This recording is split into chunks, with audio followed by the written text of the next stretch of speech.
0% উত্তীৰ্ণ মৰিগাঁও জিলা আয়ুক্ত দেৱাশিষ শৰ্মাই ধমক দিলে এজন প্ৰধান শিক্ষকক এনে লাজজনক ফলাফলৰ পাছত। কিন্তু কেৱল শিক্ষকে দায়ী নেকি এই ফলাফলৰ বাবে? শিক্ষকে পঢ়াবৰ সময় পায়নে? তাহাঁতে চোন চৰকাৰী কামতেই ব্যস্ত থাকে।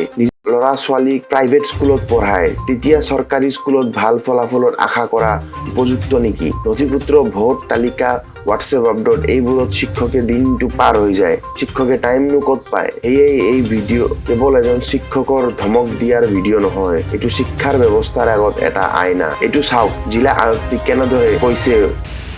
কম দৰমহা পায় নেকি? আমি চৰকাৰী চাকৰিয়ালসকলে আমি বহুত দৰমহা পাওঁ। এখন প্ৰাইভেট স্কুলত চাওক 10 বছৰ চাকৰি কৰাৰ পিছত ইংৰাজী বা অংকৰ শিক্ষক এজনে কিমান পইচা পায়? ক'ত সেই পৰিচালনাটো একদম এনেকে টাইটকে ধৰে যে এইখিনি মোক লাগিবই, এই ৰিজাল্ট লাগিবই, এনেকে কৰিব লাগিবই। যদি ঠাণ্ডা 10টা বেলেগ বেলেগ থাকে কেনেকে হ'ব? মই সকলোৰে আছে বুলি কোৱা নাই, কিন্তু কাৰ কাৰ আছে মই এটা তাৰে ভিতৰত 10% মইতো একদম নামেই লৈ ল'ব পাৰিম। ঠাণ্ডাবাজি এইবাৰৰ পৰা মই স্কুলৰ প্ৰধান শিক্ষকক মই ৰেছপন্সিবল কৰিম। পৰিচালনা কৰিছে ঠিক আছে, ল'ৰা ছোৱালী পঢ়া শুনা ঠিক নহ'ব পাৰে, কিন্তু এনেকৈ 0% হ'ব নোৱাৰে। 0% যদি হৈছে তাৰমানে ক'ৰবাত আমাৰ পৰিচালনাত আমাৰ এটা কেৰণ লাগিছে।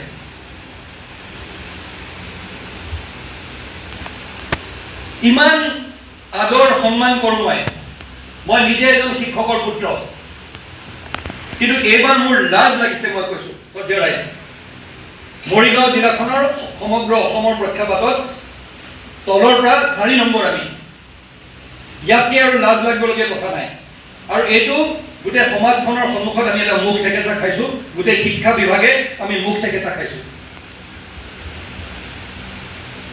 আৰু এইটো যদি আমি শুধৰি নলওঁ, ভালকে বিশ্লেষণ কৰি পেলাই যদি ক'ত কেৰণ লাগিছে, কোনখিনি জাগাত আমি ভুল কৰিছো সেইখিনি যদি আমি শুধৰাই নলওঁ, তেতিয়াহ'লে এইটো এনেধৰণে যাব আৰু ল'ৰা ছোৱালীবোৰ এতিয়া ভয় খাব, এতিয়া ডিমৰেলাইজ হৈ যাব তেওঁলোক। তাৰ বাবে প্ৰধান শিক্ষকজনে এইটো দায়িত্ব ল'ব লাগিব। আজি যদি ইমান বেয়া ৰিজাল্ট হৈছে, মই প্ৰথমতে প্ৰধান শিক্ষক গৰাকীক বা কেইগৰাকীক মই দোষাৰোপ কৰিমেই। ক'ৰবাত নহয় ক'ৰবাত এটা গোটেই চিষ্টেমটোত কিবা এটা ভুল লাগিছে। আৰু এতিয়া আমি একেলগে মিলি সুন্দৰকৈ এটা ষ্ট্ৰেটেজি বনাব লাগিব। আমি প্ৰতি মাহে তেওঁলোকক আমি কোচিং কৰিব লাগিব।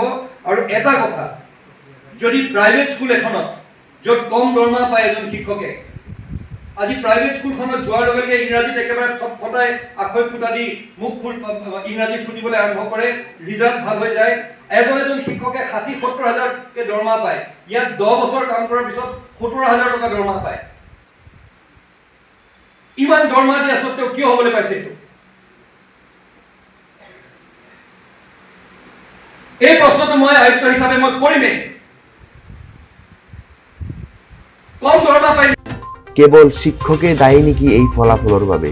শিক্ষকে পঢ়াবৰ সময় পায়নে? তাহাঁতে চোন চৰকাৰী কামতেই ব্যস্ত থাকে। নিজৰ ল'ৰা ছোৱালীক প্ৰাইভেট স্কুলত পঢ়ায়, তেতিয়া চৰকাৰী স্কুলত ভাল ফলাফলৰ আশা কৰা উপযুক্ত নেকি? নথিপত্ৰ, ভোট তালিকা, হোৱাটছএপ আপডেট এইবোৰত শিক্ষকে দিনটো পাৰ হৈ যায়। শিক্ষকে টাইমনো ক'ত পায়? সেয়ে এই ভিডিঅ' কেৱল এজন শিক্ষকৰ ধমক দিয়াৰ ভিডিঅ' নহয়, এইটো শিক্ষাৰ ব্যৱস্থাৰ আগত এটা আইনা। এইটো চাওক জিলা আয়ুক্তে কেনেদৰে কৈছে।